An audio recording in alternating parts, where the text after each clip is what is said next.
Loin de moi l'idée de prendre la défense de frère Paul Adrien, puisque je considère que frère Paul Adrien n'est pas quelqu'un de spirituel, au moins en termes de dogme chrétien. C'est quelqu'un qui stigmatise lui-même une communauté bien spécifique, comme beaucoup de ses semblables. C'est quelqu'un qui ne parle pas de piété pour un prêtre, c'est quand même extrêmement dommage. De surcroît, on comprend pourquoi il n'en parle pas quand on voit son mode de vie. Donc, Jésus musulman a fait une vidéo où il parle de Marie, Marie qui est une figure emblématique pour les chrétiens, et où il dit des choses qui sont plus qu'outrecuidantes pour tous ceux qui ont fait leur catéchisme et pour tous ceux qui suivent le dogme chrétien. Donc, je voulais moi-même apporter ma réponse à une réponse. Et voilà pourquoi Jésus musulman a fait une vidéo. Nous lui envoyâmes notre esprit et il s'offrit à elle sous la forme d'un mortel accompli. Là où la Bible insiste sur une conception spirituelle par la foi seule, dans le Coran, Marie aurait-elle eu une relation sexuelle avec un esprit divin? La tradition musulmane, sur ce point-là, hésite. Bien évidemment, dans la Bible, Marie est honorée, c'est une femme extraordinaire, comme dans le Coran. Et dans le Coran, Marie, elle est honorée encore plus que dans la Bible. Dans la tradition chrétienne, Marie est l'égale de Jésus, puisqu'elle est co-rédemptrice des péchés, Jésus étant venu sur terre pour prendre les péchés de tous les hommes pour lui. Il est rédempteur des péchés des hommes et Marie est co-rédemptrice. Marie étant co-rédemptrice des péchés des hommes, elle est l'égale de Jésus. Marie est vénérée dans le christianisme autant que le Seigneur, si vous me permettez l'expression, autant que Dieu.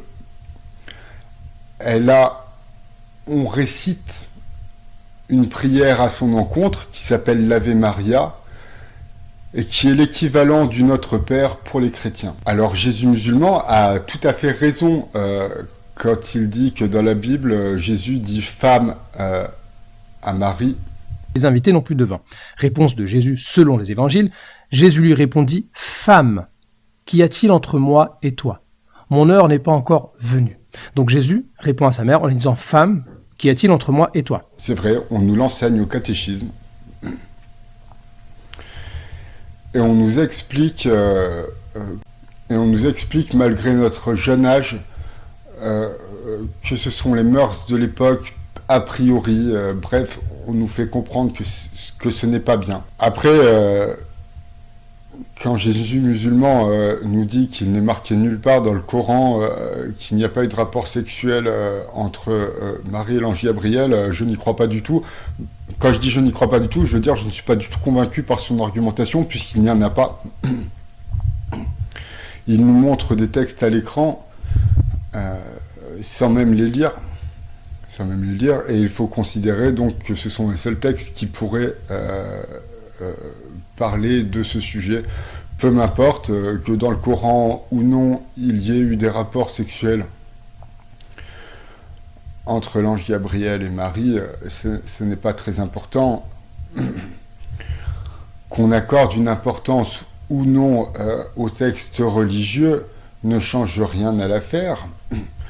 Dans le christianisme, Marie est l'égale de Jésus.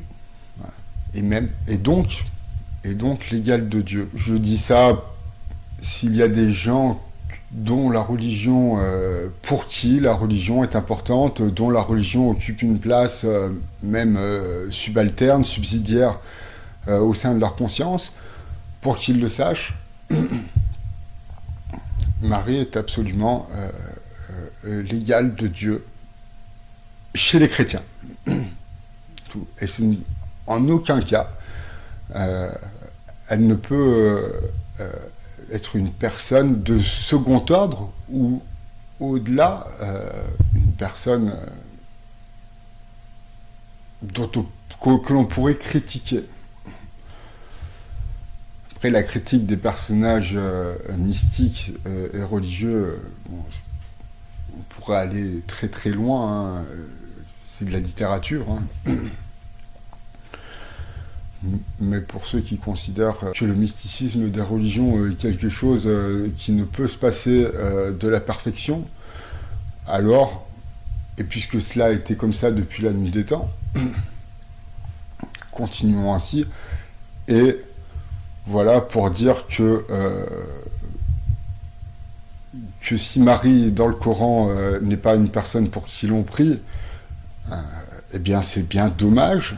La religion chrétienne est bien intérieure et elle impose une figure féminine comme vénérable, dans le sens vénérable, hein, que l'on vénère à l'égal d'un Dieu. Merci de m'avoir écouté et aimez-vous les uns les autres.